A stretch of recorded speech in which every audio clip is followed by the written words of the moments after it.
خواتین و حضرات، ہماری آج کی محفل میں ایک بہت ہی جانا پہچانا نام ہے ڈاکٹر راحت ابرار صاحب کا۔ علیگ فریٹرنیٹی میں دنیا بھر میں بخوبی جانے جاتے ہیں۔ X director of Urdu academy, worked as member in charge in public relations office. P R O office میں راحت بھائی نے 1984 سے لے کر 2015 تک تقریباً 30 سال کام کیا۔ آپ کا شمار ان لوگوں میں ہوتا ہے جن کو سر سید اور علی گڑھ موومنٹ پر اتھارٹی ہے۔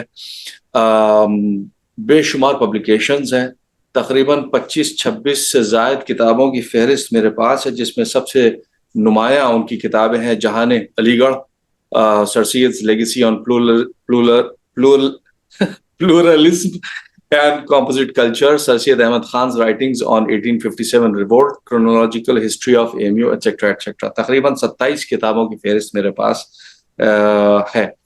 تو بے انتہا ان کے پبلیکیشنز ہیں، انٹرنیشنل، نیشنل۔ راحت بھائی السلام علیکم، خوش آمدید۔ اور جب ہم اسٹوڈنٹ تھے یونیورسٹی میں تو P R O office was synonymous with Rahat Abrar sahab, اور ماشاء اللہ اب تک آپ اے ایم یو افیئرز میں بہت ایکٹیو ہیں، اور یہ کہ تمام معاملات میں آپ کا انوالومنٹ رہتا ہے۔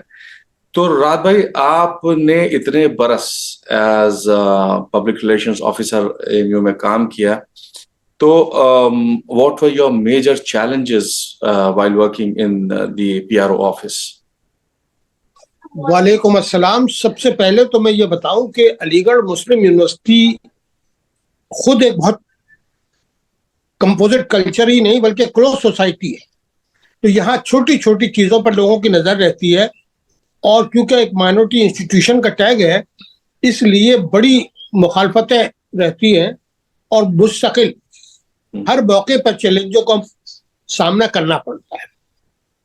میں اپنے 30 سال کا پبلک ریلیشنز کا اگر جائزہ لوں تو مجھے لگتا ہے کہ ایک معمولی سے واقعے کو جی اتنا بڑا بنایا گیا کہ بی بی سی کے اوپر اس پر لمبی بہت بحثیں ہوئی۔ جی آپ انصل مہتا نے ایک فلم بنا دی تھا علی گڑھ، جی جی جی جی تو ایس آر سرس کا معاملہ تھا، اس کا ایک گے کا معاملہ تھا، اس نے ہم سے مدد مانگی، ہم اس کے پاس گئے وہاں پر مدد کرنے کے لیے، ہمارا یونیورسٹی کا ایک فیکلٹی ممبر تھا، ہمارا فرض تھا، لیکن اس کو میڈیا کس طرح سے پورٹریٹ کرتا ہے اور کس طریقے سے اپنے اس میں استعمال کرتا ہے، میرے خیال سے دنیا میں پہلا گے کا کیس تھا جو رپورٹ ہوا، اور اس میں مجھے اور پراکٹر کو ایک اسٹیج ایسے بھی لگ رہی تھی کہ شاید ارسٹنگ ہو جائے، لیکن ہمارے پاس ڈاکومنٹ ایسے تھے، چیزیں تھیں، خود سرس کا وہ فون تھا جو ریکارڈڈ تھا، ظاہر ہے آج کے دور میں پتہ چل جاتا ہے، جس نے مدد کے لیے ہم سے گہار لگائی تھی اور ہم نے اس کی مدد کی تھی۔ تو ایک نہیں میں 50 ایسے ہی محمود فاروقی صاحب کے دور میں ایک یونیورسٹی کے اوپر یہ الزام ڈالا گیا کہ یہاں کے میڈیکل کالج میں بے شمار ہندوؤں کو بڑی تعداد کو دینک جاگرن اس میں آج میں خبر تھی کہ مار دیا گیا۔ اس واقعے کو لے کر مجھے یاد ہے وہ 77، بلکہ وہ نمبر یاد ہے کہ 77 لوگوں کو وہاں پہ مار دیا گیا، اور برٹش کے دور کا جو ہے وہ بہت بڑا سانحہ، بڑی بے بنیاد خبر جو تھی وہ تھی۔ جی تو جب ہم پرائم منسٹر چندر شیکھر تھے اس کے پاس فاروقی صاحب اور میں گیا تھا بات کرنے کے لیے، تو پرائم منسٹر کو بھی یہ غلط فہمی تھی کہ ہم نے کوئی قتل عام کیا ہے۔ جی جی تو اس نے بہت ہی برہمی کا اظہار کیا، اور ایسا لگ رہا تھا کہ مجھے اور وہ اپنے پرائم منسٹر کے جہاں آفس ہے وہاں وہ ارسٹ کرا دے، لیکن کیونکہ میں بہت فوراً میں نے کہا کہ ہم یہ شکایت کرنے آئے ہیں، تو انہوں نے کہا کیا کہہ رہے ہیں آپ؟ میں نے کہا جی یہ ہم یہی مدعا آپ کے پاس لے کے آئے۔ وہ فوراً گئے، اور پھر غالباً انہوں نے باہر اپنے اندر کمرے سے آئی بی وغیرہ کو فون کیا اور ان سے معلوم کیا کہ یہ علی گڑھ یونیورسٹی کا، وہ یہ سمجھتے تھے کہ علی گڑھ یونیورسٹی کا مطلب یہ کہ کوئی اور college, D S college, Washington college Aligarh میں نہیں ہے، صرف ایک یونیورسٹی ہی ہے۔ ہم نے کہا 3 کالج اور بھی ہے آگرہ یونیورسٹی میں۔ تو اس طرح کے ایک نہیں میں 50 واقعات بیان کر سکتا ہوں۔ تو یہی سوال یہی ہے کہ جب یہ دیکھا گیا ہے کہ ہر سال 6 مہینے کے بعد ایک نئی کنٹروورسی جو ہے وہ پروس دی جاتی ہے، اور عموماً دیکھا گیا ہے کہ پی آر او آفس جو ہے وہ بہت ہی ڈیفینسو سٹانس لیتا ہے اور بہت جسے یہ کہنا چاہیے کہ اپولوجیٹک سی اپروچ اس کی ہوتی ہے، چاہے وہ جناح کی تصویر کا معاملہ ہو یا لڑکیوں کا مولانا آزاد لائبریری میں داخلے کا معاملہ ہو یا جو نان مسلم بچے ہیں ان کے ہاسٹل میں کھانے پینے کا معاملہ ہو. تو اس ڈیمونائزیشن ایجنڈے کو پی آر آفس کا کام یہ ہے کہ جو آپ کی چھوی ہے، آپ کی انسٹیٹیوشن کی جو چھوی ہے اس کو پرو ایکٹیولی آپ پروجیکٹ کریں، دنیا کو دکھائیں. تو یہ چیز جو ہے یہ پی آر او آفس میں نہیں دیکھی گئی. یہ جب واقعہ ہوتا ہے تو اس کے ڈیفینس میں جو ہے وہ کھڑے ہو جاتے ہیں اور پھر دلیلیں پیش. دیکھیے کبھی کبھی ایسا ہوتا ہے جس کا واقعے کا آپ کو علم ہی نہیں ہوتا. یہ ساری کہانیاں گڑھی جاتی ہیں مختلف ڈرائنگ روم میں بیٹھ کر، اور بدقسمتی یہ ہے، میں آج اس کا اظہار کر رہا ہوں کہ ہمارے خود اساتذہ طالب علم اس میں شریک ہوتے ہیں. یہ سب سے بڑا المیہ یہ ہے اس ادارے کا کہ مجھ سے اگر کوئی بدلہ لینا ہے، کسی وائس چانسلر سے بدلہ لینا ہے، تو وہ اپنے مادر درسگاہ کا تقدس نہیں دیکھتے، اس کا مفاد نہیں دیکھتے. وہ اپنے مفاد کے لیے، ذاتی مفاد کے لیے، ادارے کے مفاد کو، یونیورسٹی کے مفاد کو قربان کرتے. یہ میرا 50 سال کا تجربہ ہے، اور اس کی وجہ سے بھی یونیورسٹی کو اچھا خاصا، آپ نے جو سوال اٹھایا اس کا خمیازہ کو بھگتنا پڑتا ہے. لیکن ہم نے ہمیشہ یہ کوشش، اب مثال کے طور پہ آپ نے جناح کی بات کی ہے. جناح علی گڑھ یونیورسٹی کے فاؤنڈیشن کمیٹی کا ممبر ہے، یونیورسٹی کورٹ کا ممبر ہے، پہلا ممبر، سمجھے، ڈونر ہے. تو اگر ایسے شخص کی، جو ہمارا ڈونر ہے، ہمارا اسٹوڈنٹ یونین کا لائف ممبر ہے، ہم نے یہ جو تصویر لگائی ہے 47 کے بعد نہیں لگائی، تو اس کی قربانی اپنی جگہ پر ہے. پارلیمنٹ سے جو ڈیبیٹ ہوئی ہے یونیورسٹی ایکٹ پر، اس میں جناح بولے، اس کو پارلیمنٹ تھوڑی کاٹ دے گی، نکال دے گی، ختم کر دے گی، آگ لگا دے گی. تو بہت سی چیزیں یہ ہے کہ یہ غلط تشریحات لوگ پیش کرتے ہیں، غلط چیزیں پیش کرتے ہیں. یونیورسٹی کی جو تصویر ہے اس کو مسخ کرنے کے لیے یہ ساری، ہمیں اس کے صحیح سیاق و سباق میں، تاریخی حقائق میں اگر ہم دیکھیں تب ہمیں پتہ چلتا ہے کہ جناح کا رول کیا تھا. تو کوئی یونیورسٹی نے 47 کے بعد جناح کے نام پہ کوئی ہاسٹل نہیں بنایا، کوئی ہال نہیں بنایا، کوئی ان کے نام پر اسٹڈی سینٹر نہیں بنایا. لیکن فاؤنڈیشن کمیٹی کے ممبر تھے، کورٹ کے ممبر تھے، ڈونر تھے، اسٹوڈنٹ یونین کے لائف ممبر تھے. اسٹوڈنٹ یونین کی جہاں بلڈنگ میں لگے ہوئے ہیں فوٹو، وہ ان کا ہے، جو انہوں نے سب سے زیادہ معزز آدمی تھے جن کو لائف ممبرشپ تھی. وہاں گاندھی بھی ہے. راحت بھائی سوری میں انٹرپٹ کر رہا ہوں آپ کی بات کو. میرا سوال یہ نہیں تھا، سوال یہ تھا کہ جو پبلک ریلیشنز آفس ہے جہاں پہ آپ نے اتنے برس کام کیا ہے، تو وہاں کے اوپر ایسا لگتا ہے کہ وہ آفس اسی وقت اٹھتا ہے جب کوئی کنٹروورسی ہوتی ہے. ہمارا جو پی آر ہے، اس انسٹیٹیوشن کا جو پی آر ہے، ابھی تک لوگوں کے ذہنوں میں یہ ہے کہ یہاں پہ جو ایک ماحول ہے وہ داڑھیوں والا اور ٹخنوں سے اوپر کے پجاموں والا اور ٹوپی والا، یہ جو اسٹیریوٹائپ ہے یہ نہیں ٹوٹا ہے ابھی تک. میرے ساتھ بہت زمانے پہلے ایک واقعہ ہوا تھا، سینٹ اسٹیفنس کی ٹیم آئی تھی، اور وہاں کے جب اسٹوڈنٹس آئے اور یونیورسٹی میں گھومے اور انہوں نے وہاں کے لوگوں کو دیکھا تو دے ور سرپرائزڈ کہ صاحب اچھا یہ ہے. تو یہ چیز جو تھی یہ میرے خیال سے پبلک ریلیشنز کی ذمہ داری تھی کہ اس کو کم سے کم تھوڑا سا پروجیکٹ کر. دیکھیے لوگ، یہ میرا ماننا یہ ہے، یونیورسٹی ہمیشہ یہ کوشش کرتی ہے، اور میں نے بھی کی ہے، یہ سننا نہیں چاہتے. یہ اپنا ایک ذہن بنائے ہوئے ہے، اسٹوڈیو ٹائپ کی انہوں نے امیج بنا لی ہے کہ یہ ملاؤں کی یونیورسٹی ہے، داڑھی والوں کی یونیورسٹی ہے، برقع پوش لڑکیوں کی یونیورسٹی ہے، اور فنڈامنٹلسٹ کی یونیورسٹی ہے. اس سے باہر نکلنا پڑے گا. میں یہ مانتا ہوں کہ یہ موسٹ ماڈرن یونیورسٹی ہے، ہندوستان کی دوسری یونیورسٹیوں کی طرح یہ بھی ایک بڑی یونیورسٹی ہے، اور خاص طور سے انڈیا کی جو پریمیئر انسٹیٹیوشنس ہیں، اور اس کو نیشنل امپورٹنس آپ کے اس نے دی ہے، کانسٹیٹیوشن آف انڈیا نے.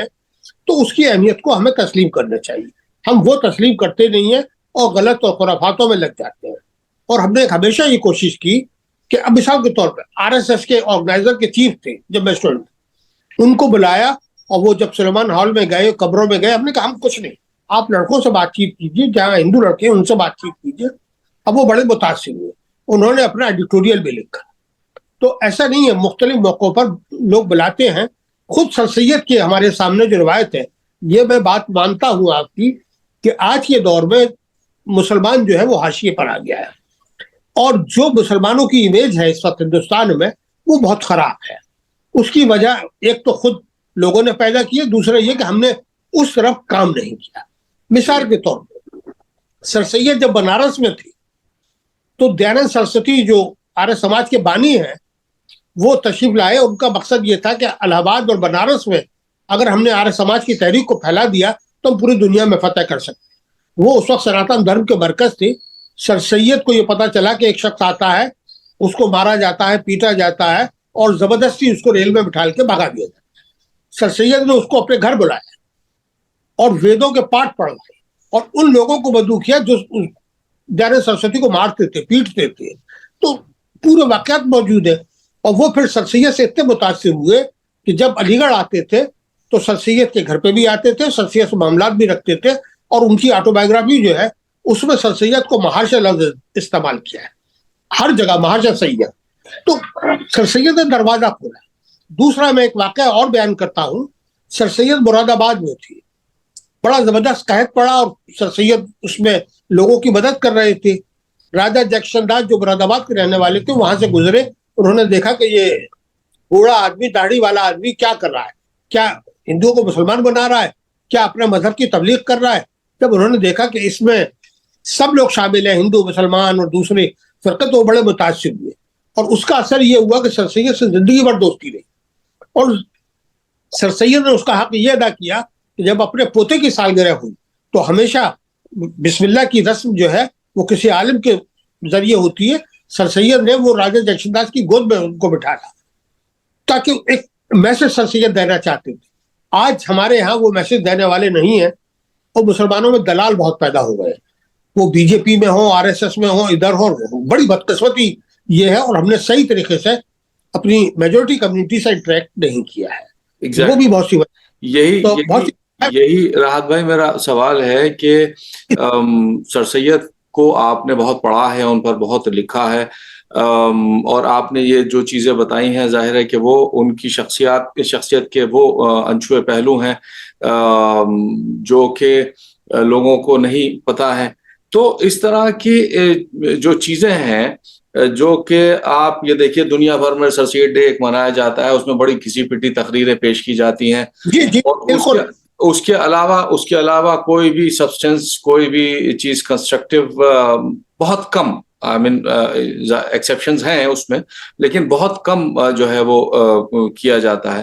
تو یہی سانحہ ہے اس قوم کا اور اس کمیونٹی کا کہ جو چیز سرفیس پر بہت زور و شور کے ساتھ پیش کی جانی چاہیے تھی, آج یعنی جو یہ کہا جاتا ہے کہ سر سید پروپیگیٹڈ ٹو نیشن تھیوری, اس کو بھی قاعدے سے کاؤنٹر نہیں کیا جاتا. ابھی میری حالیہ کتاب آئی ہے سر سید لیگیسی آف پلورلزم, کیونکہ اب سیکولرزم جو ہے ہندوستان میں آج کے 14-15 سالوں سے گالی بن کے رہ گیا ہے, تو میں نے اسی کو بنیاد بنایا ہے اور کہا ہے کہ سر سید واحد شخص تھے اس وقت جب گائے کی قربانی جو تھی سب بہت عام ہوتی تھی. سر سید نے اس کے سخت خلاف تعبین لکھے, تحریریں دی, اور عملی طور پہ ایم اے کالج میں گائے کی قربانی نہیں ہوتی. اس کا نتیجہ یہ ہے کہ 2023 تک علی گڑھ یونیورسٹی کے کسی ہال میں, کسی بھی جگہ, میں اتنی عمر ہو گئی, اب 70 سال کے قریب ہے, میں قسم کھا کے کہہ سکتا ہوں کہ مجھے بہت موقع ملے کیرلا میں, تمل ناڈو میں, آسام میں, جہاں گائے کا گوشت ہوتا ہے, میں نے کبھی نہیں کھایا. صرف اس لیے کہ ہمیں دوسروں کے جذبات کا احترام کرنا چاہیے, اور ایک فرقہ جو ہے وہ اس کا مذہبی اس کو مانتا ہے, تو ہمیں کم سے کم لوگوں کے مذہبی جذبات کا احترام, یہ علی گڑھ نے ہمیں سکھایا, اور اس کا ہمیں اس کا پارس رکھنا ہے. پہلی بات. دوسری بات یہ کہ عام طور پر کہا جاتا ہے کہ صاحب سر سید نے کہا کہ جو بھی ہندوستان میں رہتا ہے وہ ہندو ہے. اب لوگ اس کی دے رہے ہیں کہ سر سید نے جو لفظ استعمال کیا تھا, ہندو لفظ جو ہے کوئی ہندو مذہب میں نہیں ہے, ہندی میں نہیں ہے, یہ پرشین کا لفظ. اور عرب میں لوگوں کی پہچان جو تھی وہ ہندو کی حیثیت سے اور ہندی کی حیثیت سے زیادہ تھی. تو اس لیے سر سید اپنے آپ کو جغرافیکل ٹرم میں یوز کرتے تھے. ہندو جو ہے ان کے یہاں ریلیجس ٹرم میں انہوں نے استعمال نہیں کیا. تو سر سید تو اتنے پرانے آدمی تھے کہ وہ کہتے تھے کہ مجھے فخر ہوتا ہے کہ میں ہندو ہوں, اور میں چاہتا ہوں کہ لوگ مجھے ہندو سمجھیں, ہندو کہیں. تو یہ چیزیں تھی جو میں نے یہ کوشش کی ہے اسی کتاب میں جو میں نے ابھی لکھی ہے کہ وہ سر سید متعلق مختلف لوگوں کی رائے کیا تھی ان کے بارے میں، اور ان کی خود سر سید کی کیا رائٹنگس ہے، کیا کیا تقریریں ہیں، کیا کیا انہوں نے کیا، اور علی گڑھ نے کتنے غیر مسلموں کو پی ایچ ڈی کی ڈگری ایوارڈ، وہ ڈیلیٹ کی ڈگری ایوارڈ دی، کتنے لوگوں کو کانووکیشن میں بلایا، کتنے لوگوں کے اوپر بلڈنگوں پہ علی گڑھ میں غیر مسلموں کے نام ہیں، ابھی تک لوگوں کو سامنے نہیں آئے تھے۔ تو میں نے تو یہ کوشش کی ہے موجودہ دور کو دیکھتے ہوئے، حالات کو دیکھتے ہوئے، کہ ہمیں اپنا صحیح طریقے سے وہ پیش کرنا چاہیے۔ آپ نے سر سید ڈے کا حوالہ دیا ہے، مجھے آج میں ایک چیز کا اظہار کر دوں، سر سید کے سامنے یہ مسئلہ آیا، سر سید کے دور میں لڑکوں نے کہا کہ ہم آپ کا یوم پیدائش بنائیں گے۔ سر سید نے معلوم ہے کیا کہا؟ اس نے کہا کہ فاؤنڈرز ڈے کی جگہ فاؤنڈیشن ڈے بنائیے۔ اچھا، آج علی گڑھ کا 99% آدمی جو ہے وہ فاؤنڈیشن ڈے نہیں جانتا، اور پوری قوم جو ہے وہ کباب اور بریانی اور اس پر شیروانی پر لگ گئی، اس نے وہ چیزیں نہیں دیکھی۔ ایک چیز، دوسری چیز یہ کہ میں علی گڑھ تحریک کا ایک طالب علم ہوں۔ 8 جنوری 1877 کو جو سر سید نے تقریر کی ہے، اس میں 3 لفظ بہت اہم ہیں جس کو میں اس انسٹیٹیوشن کا مول منتر مانتا ہوں۔ اس پر علی گڑھ نے آج تک 1875 سے 2023 تک عمل نہیں کیا، پڑھا بھی نہیں، دیکھا بھی نہیں۔ وہ ہے لارج ہارٹڈ ٹالرنس، دوسرا ہے پیور مورلٹی، اور تیسرا ہے فری تھنکنگ۔ اب پوری دنیا کے ورلڈ وائڈ سے معلوم کریے کہ کیا ہمارے اندر لارج ہارٹڈ ٹالرنس ہے، کیا ہمارے اندر پیور مورلٹی ہے، کیا ہمارے اندر فری تھنکنگ ہے۔ یہ سر سید کے مول منتر تھے۔ ہونا یہ چاہیے تھا کہ ہم بانی درسگاہ کے اس خواب کو، اس موٹو کو سامنے رکھتے۔ اور تیسری چیز جو بہت امپورٹنٹ ہے مسلمانوں کے تعلق سے، 8 جنوری 1873 کو جب پہلی میٹنگ ہوئی بنارس میں، اس میں یہ طے کیا گیا کہ ہم جو مستقبل کی یونیورسٹی بنا رہے ہیں، اس میں وہ جو طالب علم ہیں جو ہماری یونیورسٹی کے ہوں گے، وہ سمر ویکیشنز میں دینی مدرسوں میں جائیں گے، وہاں دینی تعلیم اور روحانی تعلیم حاصل کریں گے، اور دینی مدارس کے طلباء ہمارے یہاں آئیں گے، وہ ہمارا نظام تعلیم دیکھیں گے، ہماری لیبورٹریز دیکھیں گے، تاکہ یہ دینی علوم اور عصری علوم کے فاصلے جو ہیں وہ ختم ہو جائے۔ یہ سر سید کا خواب تھا، یہ سر سید کی منشا تھی۔ بدقسمتی سے علماء وقت نے اس وقت سر سید کی اتنی مخالفت کی، ان کے خلاف فتوے جاری کیے کہ وہ اس کو ہم پورا نہیں کر سکے۔ لیکن اب یہی میرا اگلا سوال ہے، یہ جو آپ نے بات کہی ہے کہ اے ایم یو کے کیریکٹر کو لے کر 2 اوپینینز ہیں۔ ایک تو یہ ہے کہ یہ ایک ایکیڈمک انسٹیٹیوشن ہے، اس کے اوپر کوئی بھی مذہبی پرسپیکٹو کلیریفائی کرنے کی، پیش کرنے کی کوئی ذمہ داری نہیں بنتی۔ دوسرا اوپینین یہ ہے کہ سر سید کا بنیادی مقصد ہی یہ تھا کہ یہ یونیورسٹی دین اور دنیا کا ایک بیلنسڈ نظریہ پیش کرے۔ جی، تو یہ دیکھا جا رہا ہے کہ جب بھی اسلام اور مسلمانوں کو لے کر کوئی ڈیبیٹ ہوتی ہے، چاہے وہ 3 طلاق کا معاملہ ہو، چاہے حجاب کا ہو، اے ایم یو کا کوئی ریپرزنٹیشن نہیں ہے۔ آج کی تاریخ میں جو ڈیبیٹس ہوتی ہیں، یا یہ بالکل سائلنٹ ہے اس میں اے ایم یو۔ ایسا کیوں ہے؟ ایسا ہے کہ یہاں بہت ایسے لوگ جاتے ہیں ڈیبیٹ میں، یا ایسے لوگ جو نے نہ سر سید کو پڑھا ہے، نہ علی گڑھ کو پڑھا ہے، نہ علی گڑھ کے طالب علم ہے۔ جی، جو علی گڑھ کے طالب علم نہیں رہے، ان کو پتہ نہیں کیوں، میرا یہ ماننا ہے 60 سال کے بعد، کہ ان میں ایک بغض ہے، ایک عداوت ہے، ایک وہ ہے۔ پتہ نہیں کیوں علی گڑھ کے بارے میں وہ اچھی رائے نہیں رکھتے جو نہیں پڑھے۔